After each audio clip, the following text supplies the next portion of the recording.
Mike Sanchez. And I'm Eric Howard. We're interviewing thousands of people to learn how they manage their finances. Talking about money's super awkward. We're trying to change that. The more open we are about our finances, the more we can learn from each other and improve our own. This is Safe Space Finance, a place for honest and inclusive conversations about money.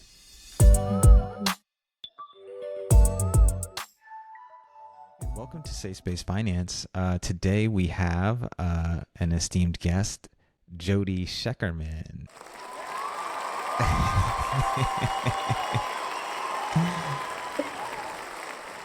Well, welcome to Safe Space Finance, Jodi. We're excited to have you.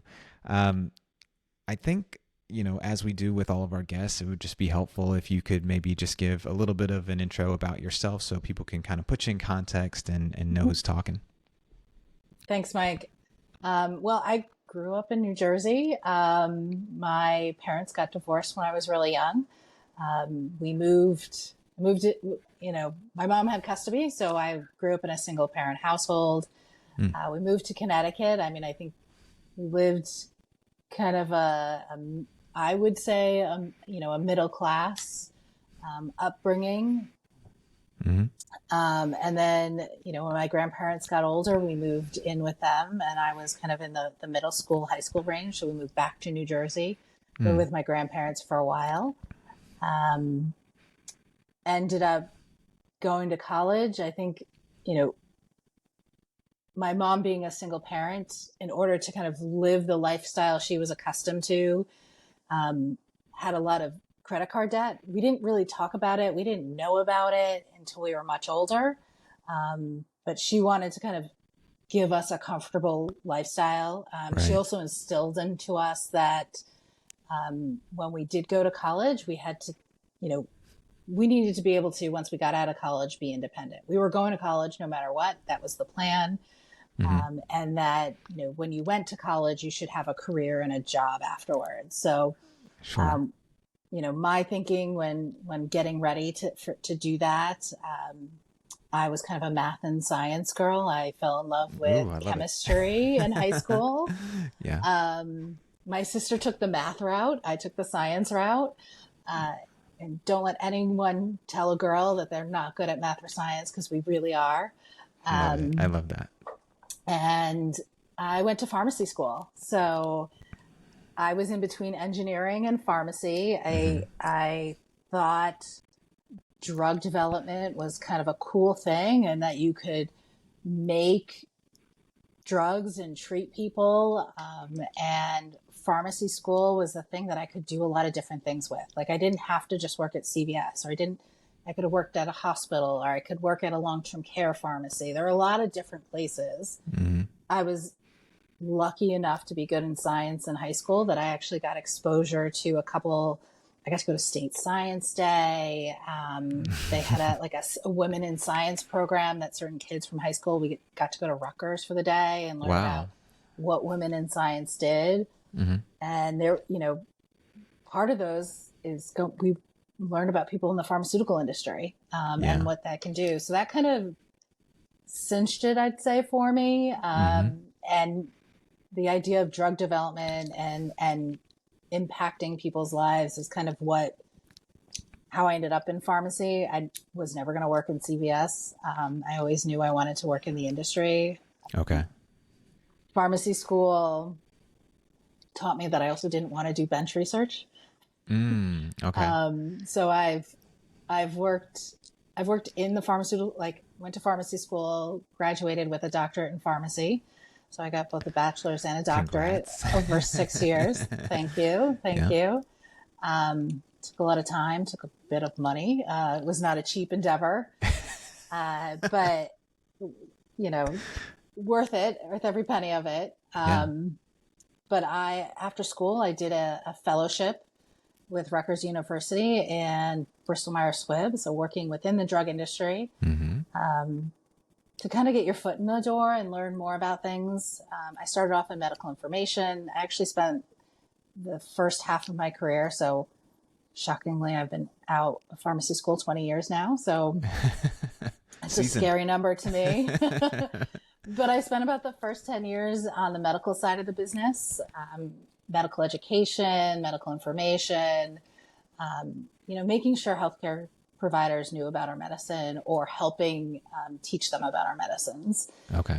I then went back to business school. I got an MBA from NYU. You've done it all. I have done it all. I took a business school. Luckily, my company at the time had a good educational assistance program and covered all of my business school. Are you serious? Serious. I would have not gone to NYU if I had to pay out of pocket. Wow. But, yeah. I mean, that's incredible. That's incredible. Okay. I was sponsored, so I had to stay a few years afterwards Sure. to pay it off. But company's got to cash the chips somehow. I mean, exactly. Yeah. Exactly. But it was a great experience, and I actually used that to transition into the commercial side of the business. So I went and started to do market research, and eventually left that company, moved down to the DC area, joined another company, and now I'm in marketing. So I'm a global brand director for immuno-oncology at AstraZeneca and responsible for commercializing, knock on wood, a new indication for a product in liver cancer. Wow. It's incredible. Sometimes, when I listen to stories like this, I'm like, oh my God, I haven't done anything with my life. That's I've awesome. worked a lot. I have definitely worked a lot. I will say that. I work hard and I work a lot. So it sounds like, you in your upbringing, at least, did you have a lot of sort of financial literacy exposure? Like it sounded like, your mom was sort of financing things quite a bit, but did you ever talk about money or anything like that? No? Not really. It was, you need to go to school. You need to get a job where you can support yourself. Mm-hmm. Growing up, I knew things were tight at times. They were never so tight that we went without, but we didn't get all the gifts or all the things we wanted. And we knew that there was that struggle. And I know my grandparents helped a fair amount as well. Mm-hmm. But we didn't really talk about it. I think she kind of brought it to our attention as we got older. Mm-hmm. We rented all of our lives until we moved into our grandparents' house. Mm-hmm. It wasn't until a great aunt passed away that we got our own house. At that point, I was already in high school. I had a hand-me-down car. So yeah. I was lucky enough to have a car. Yeah. It was 10-year-old, Buick Skylark. I still remember it quite fondly. It's your first car driving around with friends in the back of it. Mm-hmm. But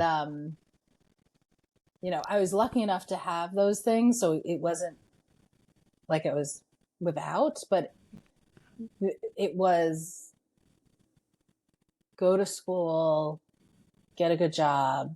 Mm-hmm. And it was, don't worry about getting married. It was like, if your job and your career are first, mm-hmm. Getting married is second. Mm-hmm. And then, because you need to be able to support yourself, whatever happens down the line. Right. Yeah. And I get that. So, I think there's been more conversations after college and through growing up and learning, as I've learned to pay off college loans and credit mm-hmm. card debt and, mm-hmm. To learn, to see my mom where she is. And I think she's done amazing things to put two girls through college and have good jobs. And, she didn't have a college degree herself, and she's now retired and, money's still becoming an issue, right? She doesn't probably have enough to live off of, mm-hmm. And she doesn't want to be a burden upon us, but it's in the back of my mind that at some point I might have to help her. Yeah, that makes sense. So you've got you got out of pharmacy school, you did the MBA piece.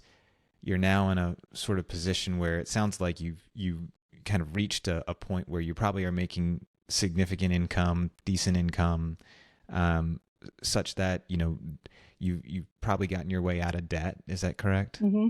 Okay. Yep. And then you've probably started focusing more on like building wealth. Out of curiosity, what's your housing situation? So like, have you bought a home, or, like what's your sort of home ownership journey looked like? Yeah, so I got my first home in it was end of 2004, early 2005. So at that point, that was kind of before the housing bubble burst. It was like a hot market. Things were going really fast. People were throwing money at you. Literally. Literally, take all these crazy mortgages. I was probably one of my last friends to actually purchase a house. I had been offered a job in Connecticut. Mm-hmm. They offered a really nice relocation package. So it was kind of a thing of if I could scrape enough money together for a deposit. And I had about figured out I probably had about 5% to put down as a deposit. I had some friends who had already purchased things and done like a primary mortgage of 80% and then 15% of the cost in a home equity loan or kind of a secondary loan to kind of get you to that 20% so you didn't have to pay any PMI. And so, my company was paying closing costs and moving costs. So like I scraped together the 5%. At the time I was still paying student loans. Right. So I had other things I had to pay for, and I was just starting to put money into savings. So I managed to get what I needed. Purchased a house in 2005, and like not even a year later, the housing market bubble boom. Crashed, and values went down. And I had a great condo.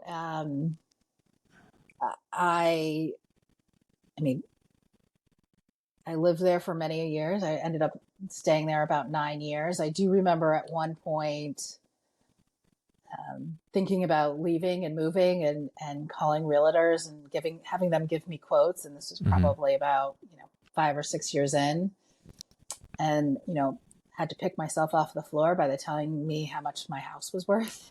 And so let's talk about that for a second. How much did you buy the house for? I bought the house for it was a condo. It was like a townhouse condo. I paid $350.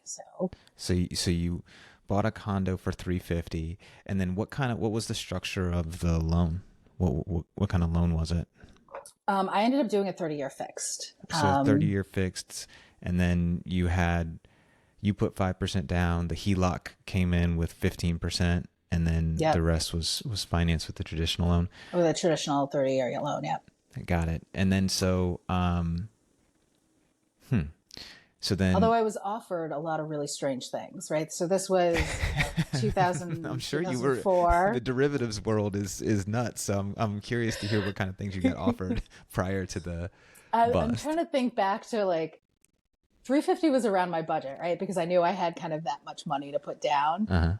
But I think they were offering me, they're like, you can get loans up to $500,000. Wow. I remember being offered zero interest. Wow. Zero interest loans. You just, no, or interest only loans. I'm sorry, not zero interest. Interest only loans. Interest only. Okay. Yeah. So you only pay the interest. You never paid anything towards the principal. And then at some point later in time, it like flips. Yeah, like 15 years, you had to pay all of it off, basically. Yeah. You had to pay the principal at 15 years or something. Yeah. I just remember nothing really making a lot of sense. I was like, how can you offer these things? And like looking at the terms, and I'm like, well, you're never paying down the principal. Like, you're just like, at what point do I pay for the house? What time do I pay for the house? Or all these like things with crazy balloon payments in like 10, 15, 20 years. And I'm like, I'm not going to have that kind of money in 10, 15, 20 years. Yeah. Like the reality, like thinking it through, I'm like, well, I could afford the monthly payments. Yeah. But in 5 years, I don't know, or 10 years, I don't know whether I'm going to be able to make a payment of like $100,000. Like, I don't know. I mean, it's incredible. You had the foresight to sidestep those really probably tempting things and go with something that was more conventional, that actually made sense to you, that you could like, because you were like, the math ain't mathin', and Math ain't math. And it was, yeah, it was something not is adding off. up. And Yeah. I do remember them selling me very hard. Honestly, one of the mortgage companies I was working with at the time was Mm-hmm. Countrywide, and we all They're can at a look reputable up what institution. happened to them.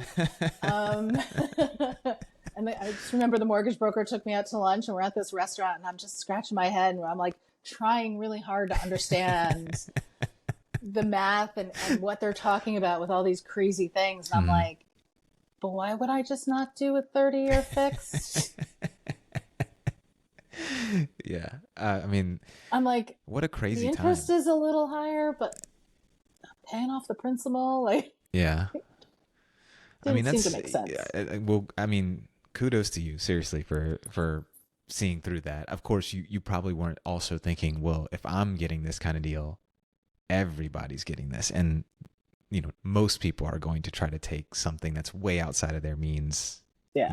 So, I mean, I did have a few friends probably take out loans more than they probably could mm-hmm, afford. mm-hmm. I don't think anything bad happened to them. I think we were all a bunch of Yeah, pharmacists, so we their did have income good grew and, incomes, yeah, and their got income there. grew, and they were able to handle it or refinance or something. But Yeah.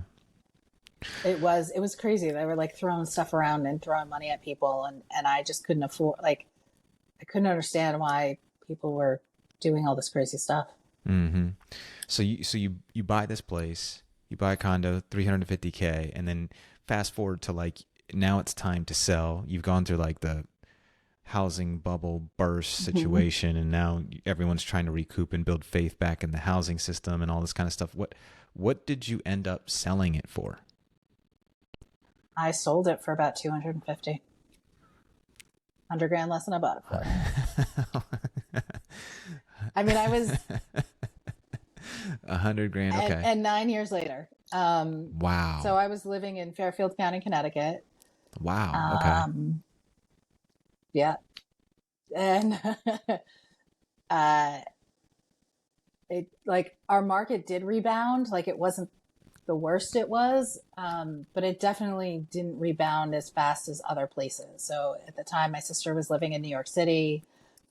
It took them a couple of years to rebound from kind of, they had a condo in New York.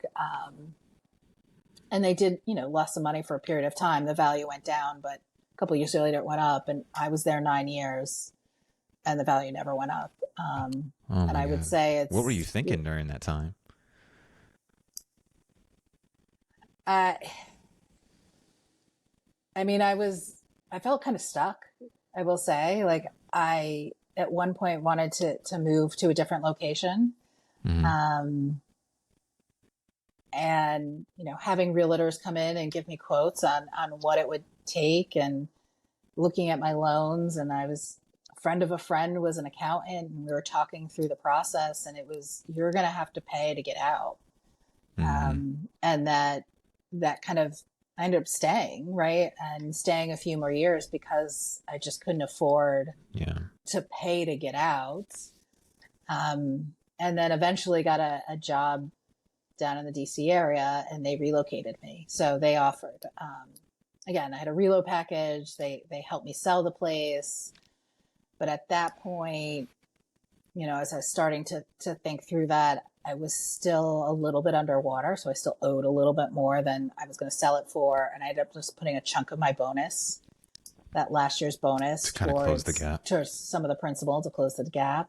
Yeah. And basically, when I sold it, I think I basically broke even. Right. So I did get a little money back, but it was Yeah. a couple grand versus having to pay money. Right. And so, so I imagine after that experience, you never wanted to be a homeowner again? I didn't. I did look, like, when I moved down to kind of the DC area, I was actually looking in Maryland. I was looking at, like, in Rockville and Bethesda, and, definitely trigger shy. I just lost hadn't made any equity. I don't want to say I lost money. I just made no equity on the house. Almost, I think of it in my brain as paying rent, Yeah, right? Like you you pay were a every 9-year month to renter. live somewhere, but it was like I've rented for 9 years. Because at the end, right, when you rent, you just walk away. You don't own any of it. Like you don't gain anything from it. Whereas, traditionally, right, the American dream is when you buy a home, you sell it, you have equity in it, right? The price goes up. And that was not my experience. Yeah. I mean, I definitely looked for places when I first came down here. Cost of living is pretty comparable in kind of Montgomery County, Maryland, and Fairfield County, Connecticut. They're both really expensive places to live. So it wasn't complete sticker shock, but my money was not going as far as it did. Yeah. And I just remember work getting really busy, and I was like, threw my hands up and I'm like, fine, I'll just rent. And so I ended up renting for many years. It was easy. Work was busy. I was traveling a lot. So I stuck it out. I think with some of the Trump era tax changes and me starting to make more money and climbing the ladder and really started to kind of look at my income taxes and was like, I kind of need something. Like I need, for lack of a better word, a tax shelter. Something extra I can write off, and home ownership for me was something that was achievable and that I could do, and made sense. So actually, during the pandemic, decided was better for worse. I was going to buy again, and kind of looked around the Montgomery County area and in DC, and found some place I fell in love with and purchased a condo in DC. And it's actually where I met you, Mike. Absolutely. So it's interesting because like sometimes I think about like generational trauma. Like I know, like I've had conversations with people, baby boomers who, they watch the stock market crash and everything crumble, and that's why so many, all the jokes about people stashing money in their like comforters and whatever. And I think for some people, I think who lived through home ownership in that subprime time, I think that is like a signature trauma for like anybody who was in that space at that time. I think the New York Times has written articles on that. Yeah. And I remember reading an article on it, and I was like, oh my God, this is my life, right? Like it talked about a generation of folks who lived through the subprime, kind of financially were impacted by it, and how does that impact kind of their long-term outcome? Now, I've recovered. It was, will I, at the end of my life, did I lose some of that wealth at some point? Yes. There's nothing I can do about it. Yeah. It was out of my control. I don't think I could have made a different decision. I mean, I think going into the craziness, I made a smart decision.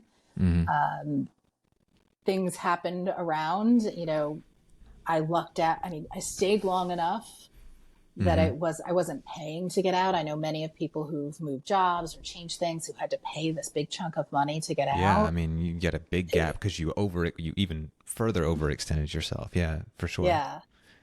If I look at the end of my life or like money I've saved for retirement, or like, maybe I'm not in those places where maybe some of my peers are, but I think I've made some good decisions and smart decisions and tried to think about my finances in a way of, how do I save money? How do I, stick things out, whether I want to or not? Well, I mean, for sure, you've gotten the best interest rate you could possibly get in recent history. Yes. If you bought during the COVID days. So, I mean, you've, on the one hand, it's like you got the worst deal, on the first property. I think some might say you got the best deal that you'll never want to let go of that interest rate on the second one. Maybe. What are your thoughts? I think living in a self-managed condo building is a lot more effort than I thought it was going to be. So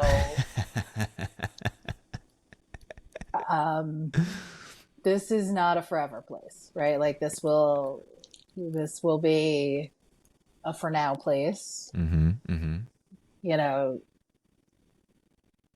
I love my company. I'm doing great at my company, right? Like, I don't know where that's going to take me. You know, every now and then I have random questions about international assignments and, I want to be flexible to what my career takes me. Mm-hmm, mm-hmm.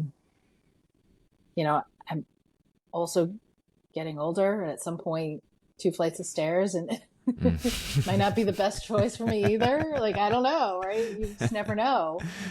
Yeah. I'm doing it while I can, but I don't see this being a until I retire kind of For place. sure. Yeah. I get that. So I'm hoping that in a few more years that I've made some equity here, or at least break even to go someplace else. Mm-hmm. Maybe it's a 5-7 year kind of adventure, but not a forever adventure. But thinking through, what can I sell it for? Interest rates are up again. Right. Financially, it's something I could afford, paying a little bit more in interest. Maybe I don't get as big as a place, and make some trade-offs if I were to think through where's next or what's next. But those are all things, and to think about and consider. Sure. Okay, so home ownership journey has been up and down, and let's just we'll cap it at that. I think I'm curious in terms of your sort of other aspects of wealth building, like investing, for example. What does your sort of investment picture look like? You have 401ks, IRAs, taxable accounts. You have sort of all the above. I do. So I have a 401k with my company. Mm-hmm. I also have some long-term benefits of basically shares of stock, that I've just kind of, as I get awarded, kind of let it sit there. Okay. I do, from past jobs, I've rolled over my 401ks into an IRA. I have a small Roth IRA from very early in my career. And I also have a investment account with a broker that I contribute to. Okay. And who's your brokerage firm? I use Northwestern Mutual. Okay. It was a friend of a friend introduction. One of my good friends, her sister worked there, and she passed me off to someone she was working with, and he's been managing my money from when I barely had anything. Have you been kind of pleased with the performance and how things have been going? Yeah, I mean, my approaches to it has always kind of been squirrel it away, like kind of put it in there and just let it sit. Like most of my career, knowing that I've had 20, 30, 40 years until retirement, it's, if I have extra money, like putting that away for longer term. So it's, I let Jason handle it. Yeah. So you got like a individual human being who's managing your money over there. Yeah. I mean, over the years, he's like, because I have more invested now than I did when I first started out, like he's much more hands-on. Yes. Okay. And, there's a lot more active management, and we used to talk once a year. Now we talk multiple times a year. But to me, as long as it's balanced, I have an aggressive plan. It's balanced, kind of funds, stocks, some bonds, when I need to, I feel like the last conversation we have is starting to think about, okay, retirement's coming closer. what do we need to do to make sure that we're okay at retirement? Yeah. Like you kind of have the money there, but like, can we continue to grow it? And can we move retirement earlier to take advantage of it? So don't have a date set, but like starting to think about that, right? Like it's switching mindset from, I don't have a ton of money, but let me try and squirrel it away because I'm paying off loans and things like that, to, you know, the credit card debt's gone, the student loan debt is gone, you know, the car's paid for, you know, I've got a mortgage. Now, how do I start thinking about what's next? Yeah. It's like I was just having a conversation with someone on a previous episode of the podcast where they were talking about the mindset shift that they had to make. You know, this whole like journey to get out of debt was really about like paying down high interest debt, like bad debt, as fast as possible and sacrificing as much as possible to get it done. But like the mentality of then building wealth felt different to them. Like they really had to understand the difference between like good debt and bad debt and be okay, learn to be okay with some debt, some debt, to leverage it for financial flexibility, to take on other things and arbitrage a little bit. So I am curious, do you know where the majority of your wealth sits? You don't have to tell us how much. I'm just curious, because some people I find, you know, they work and, you know, throughout the years, their company match isn't that good, or, you know, they're not contributing a ton to their 401k, and ultimately they don't get much in like retirement tax advantaged accounts.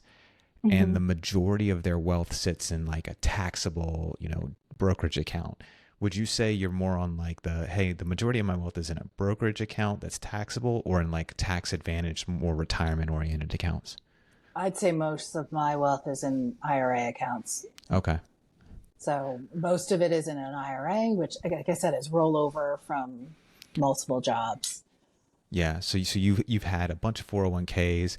You got, you know, different things that happen in terms of all your contributions that have gone in, all the matches that have gone in over the years for you. And then you've rolled a bunch of stuff over into an IRA, and then you just have your current employer's 401k as well. And all that sort of tax advantage. And absolutely. And I think part of that philosophy was, even though I don't have, like early in my career, even though I didn't have a ton of money and I'm trying to pay off debts, was take advantage of that, because it's the employer match is like free money. Free money, man. Right? Yeah. And I work in pharma. We have our ups, we have our downs. But generally it's been good to me. Yeah. So, I've put as much, like the max match amount in, because to take advantage of that. You know, and at first it was hard, but then as like my salary increased and I could start to pay more towards other debt, whether it's the student loans or credit cards, then it became easier, like to stomach kind of that amount that I was putting to a 401k. Yeah. So that's always been there. Like it's never, to me, it's always been like, put the most that I can there. Yeah. Okay. Well, that sounds awesome. I mean, I think it's really difficult to get the vast majority of your wealth in retirement oriented or tax advantaged oriented portfolios versus like I'm sitting here getting taxed to death on capital gains, distributions, or dividends, etc. I don't know how I did it. I remember getting the check when I was rolling over from my last company, and I was like, wow. Well, maybe you got lucky and all those things were invested in all the right things. I mean, that's great. So you mentioned something at the top about how you're starting to think a little bit about your mom and how she's getting older. That's something that I think I'm starting to hear a little bit more about from friends, just in terms of the different considerations for how to handle that financially. Like, what are you thinking through? So a couple different things. I mean, I'm the oldest daughter, so historically, like some of that will rely upon me. I'm also unmarried, whereas my sister has 2 kids. And lives in New York City and is sending them to private school. So I think cheap. Yeah. Yeah. So it has never been stated, but it's kind of unstated that I'm going to be the one who has to take care of her. And she is retired. She just bought a great place in kind of the Myrtle Beach area. She's loving life. She's playing golf, like all the great things. But you just never know when something's going to happen and that's going to change. And, she is worried that she's going to run out of money. She is not invested and doesn't have, a nest egg like I do, or my sister is starting to have. Her nest egg was the sale of her house in New Jersey and purchased something a lot cheaper down south. Yeah. So, I do worry about that. Then I also think about the long term. Had a phone call with a work colleague this week, and they mentioned how they're considering, putting her father in a skilled nursing facility, and how are they going to pay for that? And, Jason, my money guy, like he just went through something like that with his parents. And the costs they're not cheap. Like, I mean, putting someone in skilled nursing care can really eat up a nest egg. Like that money can be gone. Wow. And so thinking about, granted, let's hope it never gets there. Right. And, but even before that are there things that you're going to need to pay for healthcare and, maybe in-home care and, all these other things are kind of things that I don't have them figured out, but they're on the back of my mind, right? Yeah. Like, my mom's worried about living, and it's like, I want her to continue to play golf and go out with the girls and enjoy her life. But how do I help her do that? Yeah. And have you gotten any quotes? Like, have you actually shopped this at all? I have a couple quotes for long-term care insurance. I don't know if I'm going to pull the trigger on them. I think it's something I need to kind of have the conversation with my sister about a little bit more. What's the general range of something like that you've been seeing? So one thing I got has like a monthly deductible kind of thing that you pay into. The other one I looked at, or the quote that was given to me, was like kind of a lump sum payment. And essentially kind of, my understanding, takes care of what you would need in the future, but it was like 90 grand. I probably have it. I could sell some stock. I could is it completely my burden to bear? Probably not. That's why I need to talk to my sister, but like those, are big investments, right? Yeah. And it's my investment. Yeah. It's, my mom doesn't have she doesn't have long-term care insurance. Like, I think that's something that was offered for a while through people's, employment benefits. But for me, being young, never made sense. But, I don't know the answer, but it is something to think about because, Medicare does cover some of the cost of long-term care and assisted, like skilled nursing care in a nursing home, but you're not going to get the best care, right? Like if you want good care in a good facility, you're going to have to pay. Yeah. And I mean, I think just the healthcare market itself is changing so rapidly, like the whole idea of like long-term care facilities and institutionalization is starting. We're definitely seeing a shift away from that into like small home models or even like in-home care. At home. Yeah. And so let's be honest, nobody wants to sit go there. into skilled nursing. Like my grandmother was in a skilled nursing facility, and it was like my mom still paid for someone to come and sit with her to make sure she was taken care of.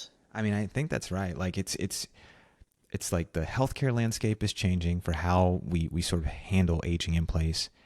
And then there's also, I've seen just like these communities that have popped up for folks who, like, I seen like down in Florida. I mean, it's like whole entire like city of people driving golf carts and all that. Well, kind of stuff. There's retirement communities, and I think there's another thing that's also kind of a common thing. It's a retirement community, but you basically buy into it for the rest of your life. And so Yes. it's mixed with retirement community, and then the building next door is assisted living. Yes. So if you need a little more help, then you move into assisted living. Mm-hmm. And they also have skilled nursing So they in those get you on the facilities as continuum. well. Mm-hmm. So like you buy in, and then like you buy in for the rest of your life. And I, Yeah. don't know all the details of those things. I know one of those popped up in kind of the town I grew up in New Jersey. And so it was all the buzz of like, All the rage. who was buying into that and who was moving Yeah. there. Yeah. And, it was a nice place. We knew people who were working Mm-hmm. there. We knew people who moved there, like made those decisions, right? It was up the road from where everyone used to live. Mm-hmm. So there's that local sense of community. So you get that. But I mean, it's a decision because those places aren't cheap either, right? Like Yeah. you're like buying another home. I can't imagine any of this stuff is cheap. And it feels like, I guess where I was sort of coming from is just like, it feels like so many things are changing about the way folks age in place or age in general, and what healthcare Mm-hmm. looks like alongside that. And if it's bundled with some other type of thing like that village concept, or if it's just a new age care model and it's more affordable or less affordable, I don't know. But it does feel like there are so many moving parts to that decision that it seems complex. It is complex. Yeah. Yeah. But I think like we talk about money, we have to be open to talking about healthcare, and Mm-hmm. may feel a little off topic, but like advanced directives and what do your parents want? None of these are good conversations to have, but seeing what my mom went through taking care of my grandmother, and seeing what I have, some friends are taking care of parents who have cancer, or dementia. And, I'm kind of at that point where my friends, we're in the middle. Like I don't have children, but I have friends who have kids and have aging parents. And so we do have to think about both of these things at the same time. And Yeah. it's that point in your life where you're kind of squeezed. Yes. So you have to have the conversations about what they want health wise and money wise, right? Estate planning is huge. Estate planning, and the trusts and the wills and making sure it's all in place and very clear I know, instructions, no probate. Yeah. Yeah. Yeah. I know I don't have it in place for myself. I need to. It's like on the to-do list. Yeah.